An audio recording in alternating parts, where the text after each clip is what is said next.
ಇವತ್ತು ಯಾಕೆ ಇಷ್ಟು ಕಾಯಿಪಲ್ಯ ತಂದಿನಂತ ತೋರಿಸ್ತೀನಿ ಬರ್ರಿ. ಕಲಬುರ್ಗಿಲಿಂದ ಬೆಂಗಳೂರು ಬಂದ ಲಗೇಜ್ ಅನ್ಪ್ಯಾಕಿಂಗ್ ಮಾಡ್ಲತ್ತೀನಿ ಬರ್ರಿ. ಏನೇನು ತೊಗೊಂಬಂದಿನಂತ ತೋರಿಸ್ತೀನಿ. ಇವು ಸಣ್ಣ ಸಣ್ಣ 2 ವರ್ಷ ಸ್ವಾಭಿಮಾನ್ ಸ್ವದೇಶಿ ಮಾಡ್ಲಿಂದ ತೊಗೊಂಬಂದಿದ್ದನ. ಅಂದ್ರೆ ಹಿಂಗೆ ಭಾಳ ಕ್ಯೂಟ್ ಇದ್ದೀವಿ, ಹೋಮ್ ಡೆಕೋರ್ ಸಲುವಾಗಿ ಇಟ್ರೂ ಭಾಳ ಅಟ್ರಾಕ್ಟಿವ್ ಅನ್ನಿಸ್ತವ ಅಂತಂದು ತೊಗೊಂಡು ಬಂದ. ಅದಾದಮೇಲೆ 2 ಆಯುರ್ವೇದಿಕ್ ಟೂತ್ ಪೌಡರ್ ತೊಗೊಂಡಿದ್ರಿ ಅದು ಫಸ್ಟ್ ನಾ ಯೂಸ್ ಮಾಡಿದ್ದ ಚಲೋ ರಿಸಲ್ಟ್ ಬಂದಿತ್ತು. ಹಾಗಾಗಿ 2 ತೊಗೊಂಡೆ. ಮತ್ತು ಒಂದು ಅಂದ್ರೆ ಚಾರ್ಕೋಲ್ ಆಮ್ಲಾ ಫ್ಲೇವರ್ ಇತ್ತು, ಇನ್ನೊಂದು ಚಾರ್ಕೋಲ್ ನೀಮ್ ಇತ್ತು.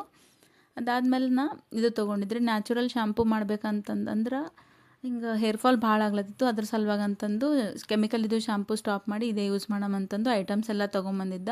ಇದ್ರದ್ದು ಡಿಟೇಲ್ ವಿಡಿಯೋ ಮಾಡ್ತೀನಿ ರೀ. ಇನ್ನೊಂದು ಆಮ್ಲ ಇತ್ತು, ಆಮೇಲೆ ಸೀಗೆಕಾಯಿ ಇತ್ತು, ಬಾವಂಜಿ ಬೀಜ, ಆಮೇಲೆ ಇದಕ್ಕೆ ಬುರ್ಗಿನಕಾಯಿ ಅಂತಂತಾರೆ.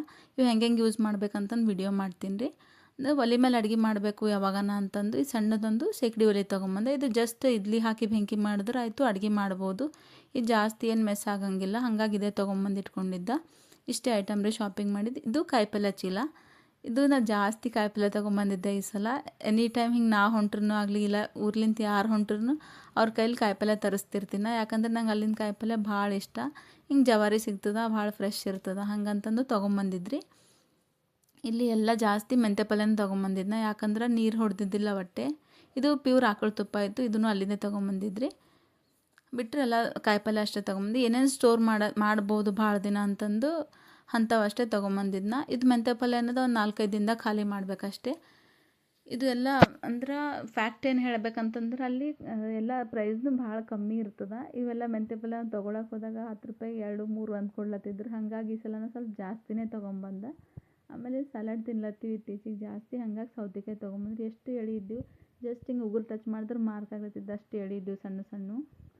ಅದಾದಮೇಲೆ ಇಲ್ಲಿ ಇದು ಕ್ಯಾಪ್ಸಿಕಮ ಮತ್ತು ತುಪ್ಪದ ಹೀರೆಕಾಯಿ ತೊಗೊಂಡಿದ್ರಿ. ಇದು ನಾರ್ಮಲಾಗಿ ಹೀರೆಕಾಯಿದಾಗೆ ವೆರೈಟಿ ಅಷ್ಟೇ. ಕ್ಯಾಪ್ಸಿಕಮ್ ಎಷ್ಟು ಸಣ್ಣ ಸಣ್ಣ ಇದು ಕ್ಯಾಪ್ಸಿಕಮ್ನ ಭಾಳ ತೊಗೊಂಡಿದ್ದನ, ಅಂದ್ರೆ ಭಾಳ ದಿನ ಸ್ಟೋರ್ ಮಾಡಿದ್ರು ಏನಾಗಂಗಿಲ್ಲ ಇವು ಅಂತಂದು. ಹ್ಯಾಂಗೆ ಸ್ಟೋರ್ ಮಾಡ್ಬೇಕಂದ್ರೆ ಪ್ಲಾಸ್ಟಿಕ್ನಾಗ ಹಾಕಿಟ್ರೆ ನೀರು ಆಗಿಬಿಡ್ತದೆ, ಜಲ್ದಿ ಕೊಳ್ತು ಬಿಡ್ತವೆ. ಹಾಗಾಗಿ ನಾನು ಸ್ಟೋರ್ ಮಾಡೋದು ಪ್ಲಾಸ್ಟಿಕ್ ಯೂಸ್ ಮಾಡಲ್ಲ ರೀ. ಕಾಯಿ ದಿನಸಿಗೆ ಯೂಸ್ ಮಾಡ್ತೀನಿ. ಪಲ್ಯ ದಿನಸಿಗೆ ಅಂದ್ರೆ ತಪ್ಪಲು ಪಲ್ಯ ಇತ್ತಂದ್ರೆ ಅದಕ್ಕೆ ನಾನು ಪ್ಲಾಸ್ಟಿಕ್ ಯೂಸ್ ಮಾಡಲ್ಲ. ಇದೇನು ಮಣ್ಣಾಗಿತ್ತಲ್ಲ ಮೆಂತ್ಯ ಪಲ್ಯ ಸೂಡ್ನಾಗ ಅದೆಲ್ಲ ಕಟ್ ಮಾಡಿ ತಕ್ಕೊಂಡೆ. ಫುಲ್ ಸೋಸಿದ್ರು ಎಲ್ಲ ಡ್ರೈ ಹಿಂಗೆ ಬಾಡ್ದಂಗೆ ಆಗ್ಬಿಡ್ತು, ಹಾಗೆ ಸೋಸಲಿಲ್ಲ. ಅದಕ್ಕೆ ಜಸ್ಟ್ ಹಿಂಗೆ ಏನಿರ್ತದೆ ಲಾಸ್ಟಿನ ಕೊನೆಯದು ಕಟ್ ಮಾಡ್ಕೊಂಡೆ. ಅದಾದಮೇಲೆ ಇದು ಪೇಪರ್ನಾಗ ಒಂದು ಹಾಕಬೇಕು, ಇಲ್ಲಾಂತಂದ್ರೆ ಬಟ್ಟೆ ಒಳಗೆ ಹಾಕಬೇಕು. ಪೇಪರ್ನಾಗ ಹಾಕ್ಬೇಕಂತ ಅಂದ್ಕೊಂಡ್ರೆ ಇವು ಕ್ವಾಂಟಿಟಿ ಭಾಳ ಇತ್ತು, ಹಂಗಾಗಿ ಪೇಪರ್ನಾಗ ಬೇಡ ಬಟ್ಟೆ ಒಳಗೆ ಹಾಕ್ಬೋದು ಅಂತಂದು ನಾವೊಂದು ದೊಡ್ಡದು ಕಾಟನ್ ಟವಲ್ ತೊಗೊಂಡ್ರಿ. ಅದ್ರೊಳಗೆ ಇವೆಲ್ಲ ಹಾಕಿದೆ, ಮೆಂತ್ಯ ಪಲ್ಯ ಎಲ್ಲ ಹಾಕಿ ಚಂದ ನೀಟಾಗಿ ಮಡಚಿ ರೋಲ್ ಮಾಡಿ ಹಾಗೆ ತೆಗೆದಿಟ್ರಿ. ನಾರ್ಮಲ್ ಸ್ವಲ್ಪ ಇತ್ತು ಅಂದ್ರೆ ಪೇಪರ್ನಾಗ ಹಾಕಿ ಒತ್ತಿ ಹಿಂಗೆ ಟೈಟಾಗಿ ಸುತ್ತಿ ಇಡ್ಬೋದು, ಅದೂ ಚಲೋ ಇರ್ತದೆ.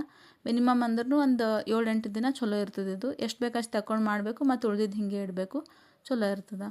ಸೀಸನ್ನೇ ಮುಗಿಲತ್ತಿದ್ದು ಕಡ್ಲೆಪಲ್ಯ ತಿಂದಿದ್ದಿಲ್ಲ ಒಟ್ಟೆ. ಈ ಸಲ ಕಡ್ಲೆಪಲ್ಯ ಸಿಕ್ಕುತ್ತೆ ಮಾರ್ಕೆಟ್ನಾಗ, ಹಾಗಾಗಿ ಕಡ್ಲೆಪಲ್ಯ ತೊಗೊಂಬಂದಿದ್ರಿ. ಇದು ಹೆಂಗಂದ್ರೆ ಊರ ಕಡೆಗೆ ಒಣಗಿಸಿ ಇಟ್ಬಿಡ್ತಾರೆ ಬಿಸಿಲಿಗೆ, ಚಲೋ ಪೌಡ್ರ್ ಮಾಡಿ ಯಾವಾಗ ಬೇಕು ಅವಾಗ ಹಿಂಗೆ ನೀರು ಹಾಕಿ ತೊಳೆದು ಮಾಡ್ತಾರೆ, ಅದೂ ಚಲೋ ಇರ್ತದೆ. ಬಟ್ ನಂಗೆ ಫ್ರೆಶ್ ಮಾಡೋದಿತ್ತು, ಹಾಗಾಗಿ ನಾನು ಜಸ್ಟ್ ಪೇಪರ್ನಾಗ ಸುತ್ತಿಟ್ಟೆ. 1-2 ದಿನದಾಗ ಮಾಡೋದಿತ್ತು ನನಗೆ.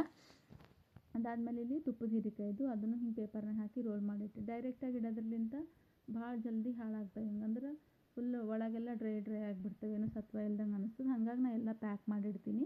ಇವು ನುಗ್ಗೆಕಾಯಿನೂ ಇದು ಇವನು ಅಷ್ಟೇ ಡೈರೆಕ್ಟಾಗಿ ಇಟ್ಟರೆ ಹಿಂಗೆ ಡ್ರೈ ಆಗಿಬಿಡ್ತಾವೆ ಜಲ್ದಿ, ಹಾಗಾಗಿ ಇವು ಒಟ್ಟೆ ಹಿಂಗೆ ಫುಲ್ ಪ್ಯಾಕ್ ಮಾಡೇ ಇಡ್ತೀನಿ ರೀ. ಎಷ್ಟು ಬೇಕು ಅಷ್ಟು ತಗೊಳ್ಳೋದು ಮಾಡೋದು ಮತ್ತು ಉಳ್ದಿವು ಹಾಗೆ ಇಡೋದು. ಹಾಗಾಗಿ ಇದನ್ನು ನೀಟಾಗಿ ಪ್ಯಾಕ್ ಮಾಡಿ ಇಟ್ಟಿದ್ದೆ. ಸೌತೆಕಾಯಿ ಮತ್ತು ಕ್ಯಾಪ್ಸಿಕಮ್ ಏನಿರ್ತಾವೆ ಹಾಗೆ ಇಟ್ಬಿಟ್ಟಿದ್ದೆ, ಯಾಕಂದ್ರೆ ಅವು ಡೈಲಿ ಹಿಂಗೆ ಜಾಸ್ತಿನೇ ಯೂಸ್ ಮಾಡ್ತೀವಿ, ಜಲ್ದಿ ಖಾಲಿ ಆಗಿಬಿಡ್ತಾವೆ, ಭಾಳ ದಿನ ಏನು ಸ್ಟೋರ್ ಮಾಡೋಂಗಿಲ್ಲ. ಪ್ಯಾಕಿಂಗ್ ಎಲ್ಲ ಆಯ್ತು ನೋಡಿರಿ. ಇದು ಶಾಂಪೂದು ಇನ್ನೊಂದು ಡೀಟೇಲ್ ವಿಡಿಯೋ ಮಾಡ್ತೀನಿ. ಕಂಟೆಂಟ್ ಇಷ್ಟ ಆಗ್ಲತ್ತಿತ್ತು ಅಂದ್ರೆ ಸಪೋರ್ಟ್ ಮಾಡಿರಿ, ಸಬ್ಸ್ಕ್ರೈಬ್ ಮಾಡಿರಿ. Thank you.